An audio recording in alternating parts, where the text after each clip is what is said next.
اس سے اوپر نیچے بھی ہوئی ہے, کہیں 24 بھی ہوئی ہیں, لیکن وہ بہت کم ہے. تو یہ جو نوافل ہے نا, نوافل یہ توقیفی ہوتے ہیں, اس میں اپنی رائے کو دخل نہیں دیا جاتا, یہ جیسے منقول ہوگا ایسے ہی ہوگا.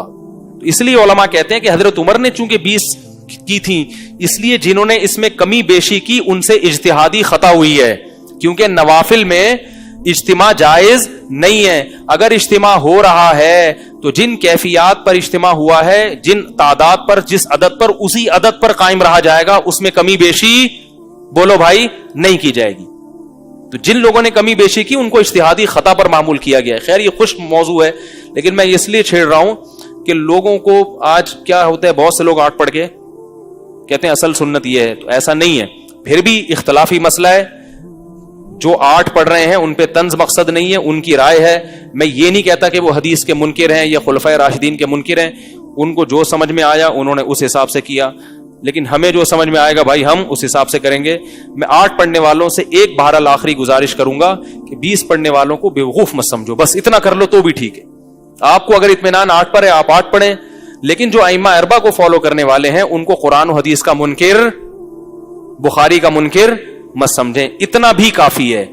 ایک عرب عالم بڑی پیاری بات کہہ رہے تھے, ان سے کسی نے پوچھا کہ ہاتھ یہاں باندھے جائیں یا یہاں باندھے جائیں, سینے پہ یا ناف پہ. انہوں نے کہا کہ ہاتھوں کے باندھنے میں اگر اختلاف ہو جائے, کچھ ناف پہ باندھ رہے ہوں کچھ سینے میں باندھ رہے ہوں, یہ اتنا برا نہیں ہے, لیکن ہاتھوں میں اختلاف نہ ہو اور دلوں میں مسلمانوں کے اختلاف ہو, یہ چیز بولو بھائی زیادہ بری. تو ہماری تراویح کی رکعتوں میں اگر اختلاف ہو جائے, میں 20 کا قائل آپ 8 کے قائل, یہ اختلاف اتنا برا نہیں ہے, لیکن اس کی وجہ سے دلوں میں بغض پیدا ہو جائے اور ایک دوسرے کو آپ کہیں یہ منکر حدیث کا, وہ حدیث کے, یہ اندھا مقلد, وہ جاہل محقق, اس طرح کے تانے اگر آپ دینا شروع کریں گے تو پھر کیا ہوگا, یہ اختلاف 8 اور 20 والے اختلاف سے بڑھ کر ہے. اس کو پہلے ختم کریں, وہ دوسرا. لیکن بہرحال علمی دلائل دینا یہ علماء کی ذمہ داری ہے. تو بات جلدی سے ختم کرتا ہوں.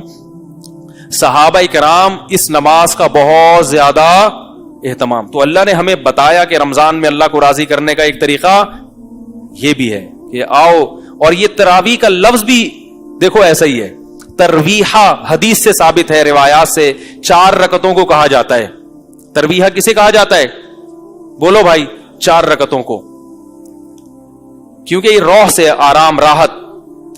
مروحانہ پنکھے کو کہتے ہیں, یہ ہوا پہنچاتا ہے, آرام پہنچاتا ہے. تو تراویح 4 رکعتوں کو کہتے ہیں. 4 رکعت کے بعد صحیح حدیث سے ثابت ہے کہ صحابہ کرام کچھ دیر وقفہ کیا کرتے تھے. تو یہ جو اب سمجھو تراویح یہ ترویحتن کی جمع ہے. کس کی جمع ہے بولو بھائی, ترویحہ 4 رکعتوں کو کہتے ہیں. اور عربی میں جمع کے جو افراد ہیں نا وہ کم سے کم 3 ہوتے ہیں. کم سے کم کتنے ہوتے ہیں, دیکھو رجل کا معنی ایک آدمی, رجلانی بولو نا بھائی 2 آدمی, اور رجال بہت 2 سے اوپر.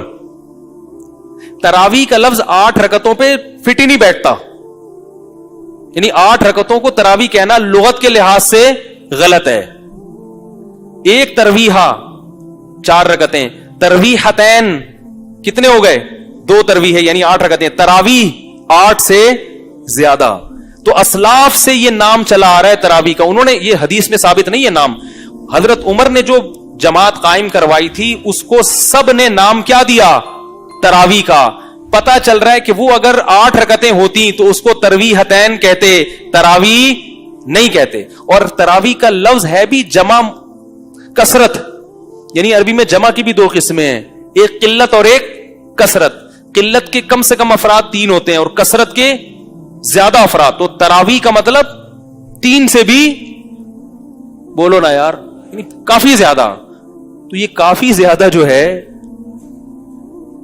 یہ تو کم سے کم تراویح کا لفظ 12 پہ صادق آئے گا, اور تراویح کے اپنے لفظ کو دیکھا جائے تو 12 سے زیادہ. تو اس لیے مجھے ذاتی طور پر تقلید کی وجہ سے نہیں, اس لیے نہیں کہ میں حنفی ہوں, بلکہ مجھے علی وجہ البصیرہ پورا 100% اطمینان ہے کہ تراویح کی نماز جو سنت ہے, جو رسول اللہ صلی اللہ علیہ وسلم نے پڑھی تھی, حضرت عمر کے عمل سے پتہ چلتا ہے, اور حضرت عمر نے جو قانون جاری کر کے پوری دنیا میں پھیلایا تھا جس پر بعد میں پوری امت کا اجماع ہوا ہے, وہ 20 رکعتیں ہیں. مجھے بہرحال اس پہ شرح صدر ہے, کسی کو نہ ہو تو میں اس کو گمراہ نہیں کہتا, اس کو سنت رسول کا منکر نہیں کہتا, اس کو میں جاہل محقق نہیں کہتا. اختلاف ہے, 100 دفعہ اختلاف کرنے کا بولو بھائی حق ہے کسی کو.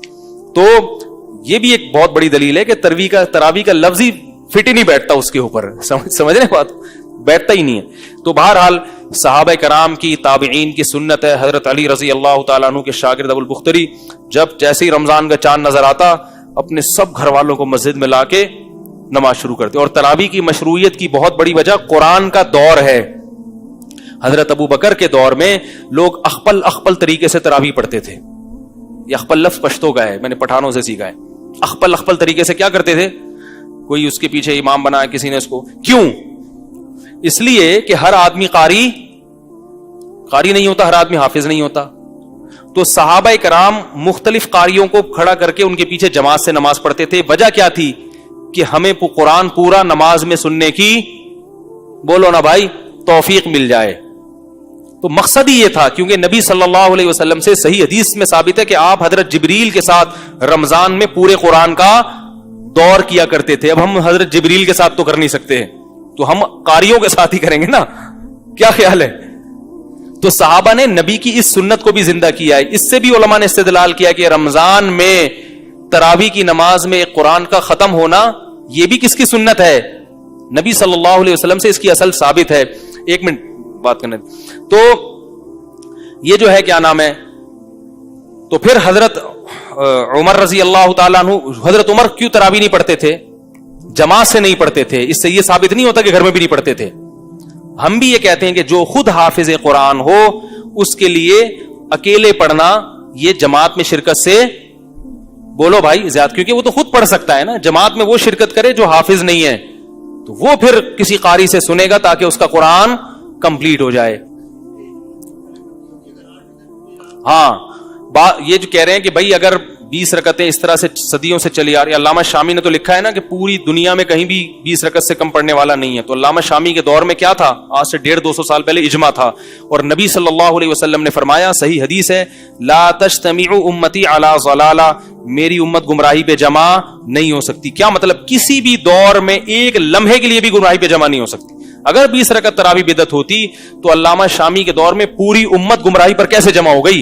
یہ تو اللہ نے وعدہ کیا کہ یہ نہیں ہو سکتی, پوری امت نہیں ہو سکتی کبھی بھی گمراہ. تو اس لیے یہ اجماع ہے. باقی سوال پیدا ہوتا ہے جب اجماع ہے تو اجماع کی مخالفت کرنے والا تو گمراہ ہوتا ہے. تو جو 8 رکعت کے قائل ہے معاذ اللہ وہ تو گمراہ ہوئے. تو بھائی اگر وہ اس اجماع کو مانیں گے تو گمراہ ہوں گے. وہ مانتے نہیں کہ اجماع ہے. کیوں نہیں مانتے اب یہ مجھے سمجھ میں نہیں آتا. سمجھ میں آ رہی ہے بات؟ وہ کہتے ہیں نہیں اجماع نہیں ہے. تو اب کیا سے سمجھائے آدمی؟ پولیس کو تو ان مسائل میں پولیس تو کسی کو نہ مجھے سمجھا سکتی ہے نہ اس کو. تو ہمارا کام ہے اپنے دلائل دے دینا, باقی گمراہی کے فتوے لگانا. بولو بھائی, یہ ہماری ذمہ داری نہیں ہے. سمجھا دیا, سمجھ میں آیا, ٹھیک ہے. نہیں آئے چلو یار, اچھی نیت سے جتنی پڑھ سکتے ہو اتنی پڑھو, ثواب ملے گا انشاءاللہ. کیا خیال ہے؟ دل بہرحال خراب نہیں ہونے چاہیے, کیونکہ آپ کسی پہ طنز نہ کریں اور کسی پہ جو ہے نا وہ کسی کو گمراہ نہ سمجھیں. بہرحال ہر آدمی کا ایک سوچنے کا زاویہ ہوتا ہے, وہ اسی حساب سے سوچ رہا ہوتا ہے. تو خلاصہ یہ نکلا جو اصل بات کہہ رہا تھا, دل جمعی کے ساتھ بھرپور طریقے سے تراویح کی نماز میں شرکت کیا کریں. حضرت علی حضرت عمر کو دعائیں دیا کرتے تھے کہ اللہ عمر کی قبر کو نور سے بھر دے جس نے ہماری مسجدوں کو آباد کر دیا. تو یہ تراویح کیا ہے؟ مسلمانوں کی مسجدوں کی رونق ہے. اور یہ نہ سوچا کریں یار ہمیں تو نیند آ رہی ہے, دل ہی نہیں لگ رہا. بھائی اس کا اپنا مزہ ہے. کیا خیال ہے؟ مزہ آ رہا ہو پھر تو سب پڑھیں گے نا. نیند آ رہی ہو, جماعیاں لے رہے ہیں. میں دیکھ رہا ہوتا ہوں 4 رکعتوں کے بعد تھوڑا سا دیکھتا ہوں تو لوگ جماعی لے رہے ہوتے ہیں. لگ رہا ہے یار پتہ نہیں کب رکوع میں جائے گا, ایسے کھڑے ہوئے. تو یہ بھی اللہ کو یہ بھی ادا پسند آتی ہے. اللہ کو ممکن ہے کسی کو اشکال ہو کہ بھائی حدیث میں تو آتا ہے نشاط کے ساتھ نماز پڑھو, جب نیند آنے لگے تو سو جاؤ. کیا خیال ہے؟ تو آپ کیوں کہہ رہے ہیں یوں کر کے پڑھتے رہو؟ بات یہ کہ ایک نیند تھکاوٹ کی وجہ سے آتی ہے اور ایک ویسے ہی 24 گھنٹے آتی ہے. یہ جو تراویح میں آج کل آ رہی ہیں یوں کر کے, یہ تھکاوٹ والی نہیں ہے. یہ فجر پڑھے گا تو بھی آئے گی, ظہر پڑھے گا تو بھی آئے گی, تلاوت کرے گا تو بھی آئے گی. اس کی وجہ سے اگر ہم کہیں کہ سو جاؤ تو سارا دن اچھا بھلا آدمی میں نے دیکھا ہے بیٹھا ہوتا ہے خوب گپ شپ لگا رہا ہے فٹ فاٹ, کوئی نیند کا نام و نشان نہیں ہے. ادھر نیت باندھی اور لمبی لمبی جمائیاں. تو یہ وہ والی یہ حدیث اس پہ منطبق نہیں آتی ہے. وہ ہے کہ جب بہت تھکا ہوا اور بالکل اٹھا تو پھر ایک آرام کر کے جب طبیعت میں نشاط پیدا ہو پھر پڑھے. لیکن آج کل جو ہو رہا ہے نا وہ تو ویسے ہی نماز میں ہی خود بخود ہی شیطان جو ہے نا وہ نیند کا غلبہ کر دیتا ہے. یہ وہ والی نیند نہیں ہے, سمجھ رہے ہو؟ تو خوب شوق و رغبت کے ساتھ اور دل لگے نہ لگے, اللہ کو بہرحال یہ ادا پسند آ رہی ہے کہ میرا کلام سن رہے ہیں, سمجھ میں نہیں بھی آتا پھر بھی سن رہے ہیں, ٹھیک ہے نا, تو اللہ کو یہ ادا پسند آتی ہے, اللہ اسی سے خوش ہوتا ہے.